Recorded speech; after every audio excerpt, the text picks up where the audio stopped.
చాటున పిందెను చూస్తా, సోకు తీగల్లో పండును కోస్తా, నువ్వొస్తే కప్పిస్తా ముద్దుల ముంతమ్మ.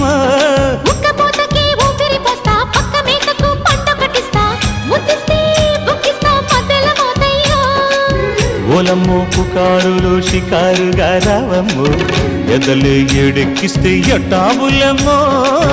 ఊరయ్యో బజారులో మజాలకి రానయ్యో, పగలే పక్కెక్కిస్తే తంటాలేవయ్యో. మిట్టిల మీదున్న మిస్సమ్మయ్య సంటే వడ్డీలతో పాటు ఒళ్ళోకి వస్తుంటే పొగ